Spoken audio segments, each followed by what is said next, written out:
Hai teman-teman, jangan lupa ya subscribe, like, comment, and share, dan aktifkan notifikasinya agar selalu update mengetahui karya selanjutnya. Ditunggu ya teman-teman, terima kasih.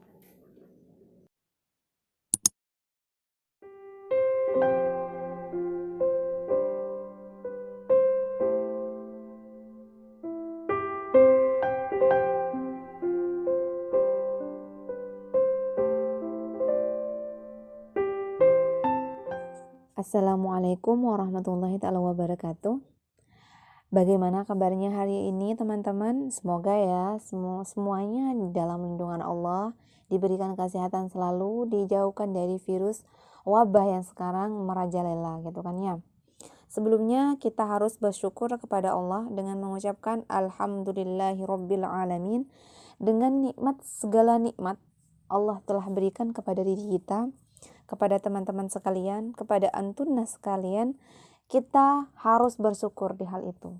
Dan sholawat serta salam kita panjatkan kepada baginda kita Nabi Muhammad SAW. Dengan berkat kesabaran dan keikhlasan beliau, kita bisa merasakan nikmatnya Islam nih teman-teman. Seperti yang kita rasakan saat ini. Meskipun ya saat ini penuh dengan fitnah, tapi kita wajib syukuri telah terlahir dari umat Nabi Muhammad dan telah terlahir sebagai Islam. Sekarang hari ini saat ini teman-teman, saya kakak pribadi akan membahas tentang tema. Penasaran nggak teman-teman? Ya pastinya penasaran gitu kan ya, karena tidak ada pemberitahuan sebelumnya gitu. Dan kakak di sini akan membahas tentang tema amalku diterima, apa dosaku dicatat, gitu kan ya. Di sini timbul pertanyaan, segala aktivitas sudah diterima atau belum nih teman-teman? Dan segala aktivitas itu bernilai dosa atau bernilai pahala di hadapan Allah, teman-teman. Jadi di sini temanya membahas itu, teman-teman. Kita sebagai manusia tidak bisa memastikan hal itu bisa diterima atau tidak, teman-teman. Jadi perlu hati-hati saat kita beraktivitas di dalam kebaikan. Perlu waspada di saat kita melakukan kebaikan, melakukan suatu hal yang ma'ruf, gitu kan ya. Jadi tidak moro-moro kita secara pasti gitu kan ya, saking pedenya kita membiarkan hukum yang lain merajalela atau hukum yang lain menggeruti amal kebaikan kita yang pastinya tidak akan pernah sia-sia di hadapan Allah. Meskipun sekecil biji zarah kebaikan itu tidak akan pernah sia-sia, teman-teman. Tetapi nih di dalam Islam ini akan beda jika ada faktor lain di dalamnya. Jadi di sini akan dikupas, teman-teman. Di sini akan dijelaskan dengan baik apakah amalku diterima atau amalku tidak diterima, sebaliknya akan mendapat dosa, gitu kan ya teman-teman. Jadi kita sebagai manusia yang mahaddadun, gitu kan ya, yang terbatas. Jadi keterbatasan itu kita bisa melihat dengan pedoman kita, yaitu Al-Quran, gitu kan ya. Hudan yang memang memberikan petunjuk kepada diri kita, kitab kita cermin buat diri kita sebagai orang yang awam atau sebagai orang yang pengetahuan minim. Jadi di sini amal bisa diterima itu, teman-teman, yang pertama memang syaratnya amal diterima itu memang hati ikhlas dan memang caranya baik. Hati benar-benar ikhlas karena Allah, tidak ada tujuan apapun, tidak ada sifat riya. Dan yang kedua memang karena caranya sudah baik di dalam Islam. Kadang nih teman-teman, ada orang yang berbuat baik, semisal sedekah gitu kan ya. tapi dengan cara yang tidak baik, dengan hasil pencurian teman-teman. Ini kan niatnya baik teman-teman, tapi caranya itu tidak baik. Jadi ini tidak akan pernah diterima, karena syaratnya amal diterima itu di situ. Syarat itu semisal kita daftar beasiswa gitu teman-teman. Daftar beasiswa itu syarat itu di luar aktivitasnya, di luar ibadahnya, semisal itu ya teman-teman. Jadi kalau sudah menjadi syarat tidak dipenuhinya, maka itu akan menjadi pembatalan gitu. Jadi tidak diterimanya kamu sebagai orang yang menerima beasiswa itu dikarenakan foto yang disetor tidak ukuran 3x4 gitu kan ya, tidak ukuran 4x6. Jadi tidak termasuk dalam kriteria penerimaan beasiswa. Jadi itu akan menjadi pembatalan teman-teman. Sama semisal syarat diterimanya amal kita, aktivitas kita, kebaikan kita. Jadi di situ teman-teman. Jika sudah niatnya baik atau caranya baik, dua-duanya ini sama-sama baik di dalam Islam, maka insya Allah percayalah husnudzon, di situ Allah akan menerimanya. Allah tidak akan mengecewakan hambanya, dan Allah tidak akan pernah memberikan kesulitan kepada hambanya kecuali hambanya yang sendiri teman-teman yang berbuat demikian.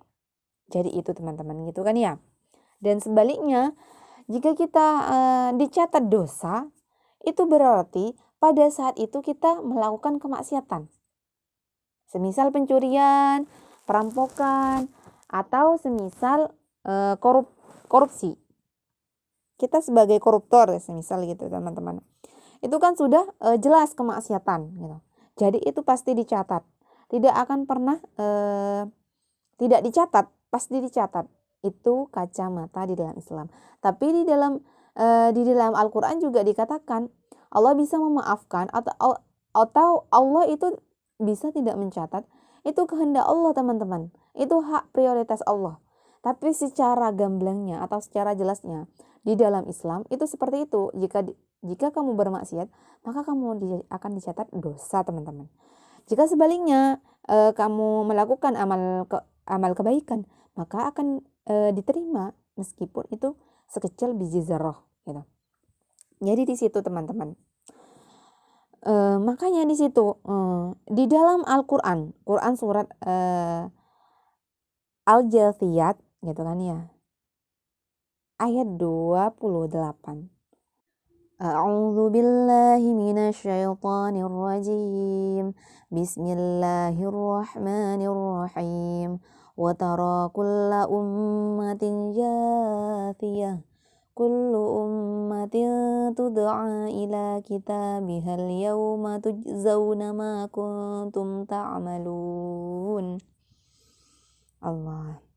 Jadi di sini teman-teman artinya gitu kan ya. Dan melihat dan dilihat setiap umat-umat akan berlutut. Setiap umat akan diseru untuk melihat catatannya, buku catatannya itu di hari balasan tadi. Dan apa-apa yang mereka itu kerjakan teman-teman. Tujzauna balasan gitu kan ya. Ini di sini teman-teman itu akan melihat, teman-teman itu akan diperlihatkan sendiri buku catatannya sendiri gitu kan ya, akan diseru, ini buku catatanmu pada hari pembalasan tadi, pada hari di mana sudah ditentukan di situ balasan bagi orang yang melakukan kebaikan dan sebaliknya balasan bagi orang yang melakukan keburukan teman-teman. Jadi di situ teman-teman sekalian, antunan sekalian tidak akan pernah luput dari buku catatan tadi. Makanya kita di sebelah kanan ada malaikat gitu kan ya, di sebelah kiri pun ada malaikat untuk mencatat amal buruknya.